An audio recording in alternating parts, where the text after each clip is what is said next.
দর্শক, আজ আমি আপনাদেরকে বানিয়ে দেখাবো পাইনাপল জুস। পাইনাপল জুস বানাতে যা যা লাগছে তা দেখে নিই। আনারস, আদার পেস্ট, মধু, আইস কিউব এবং পানি।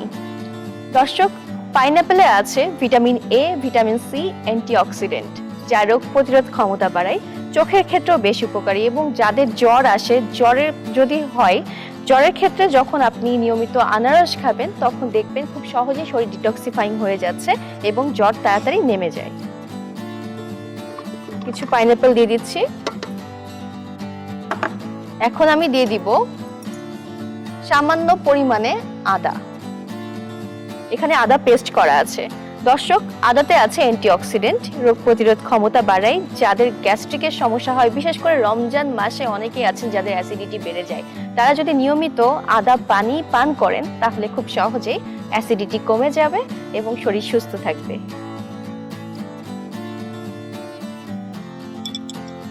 এখন আমি দিয়ে দিব সামান্য পরিমাণে মধু। মধুতে আছে অ্যান্টিঅক্সিডেন্ট, রোগ প্রতিরোধ ক্ষমতা বাড়ায়, জিঙ্ক থাকার কারণে মুখে রুচি বাড়ায় এবং যাদের শরীর দুর্বল তাদের ক্ষেত্রে মধু অনেক উপকারী। এখন দিয়ে দিচ্ছি আইস কিউব।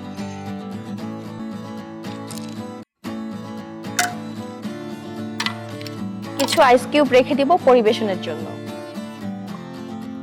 এখন দিব 1 গ্লাস পরিমাণে পানি। 1 গ্লাস পরিমাণে পানি দিয়ে দিচ্ছি।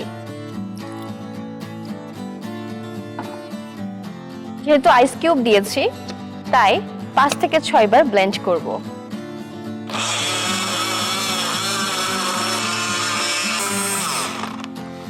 দর্শক, আমার পাইনাপল জুস অলমোস্ট রেডি। এখন আমি একটি গ্লাস নিয়ে নিচ্ছি।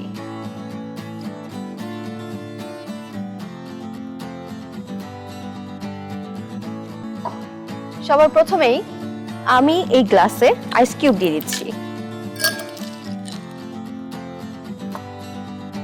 এখন আমি মধু দিয়ে গার্নিশিং করব।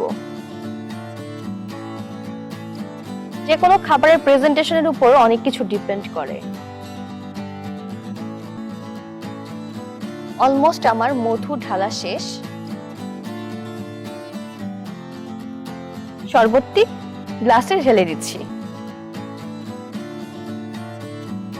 অনেক সুন্দর একটি কালার এসেছে।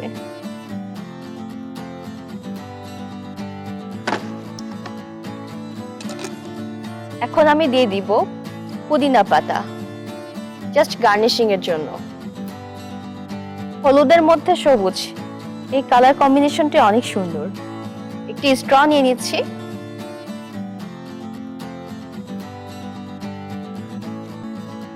সবুজ হলুদ কম্বিনেশন।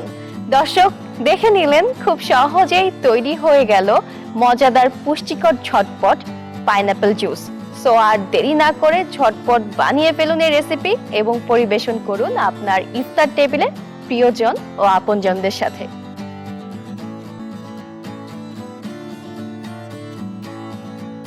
দর্শক, আপনারা এতক্ষণ দেখছিলেন আরএফএল জুস জক নিবেদিত শরবত সমাহার অনুষ্ঠান।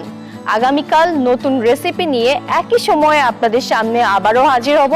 ততক্ষণ পর্যন্ত সবাই ভালো থাকুন, সুস্থ থাকুন এবং দীপ্ত টিভির সাথে থাকুন। আল্লাহ হাফেজ।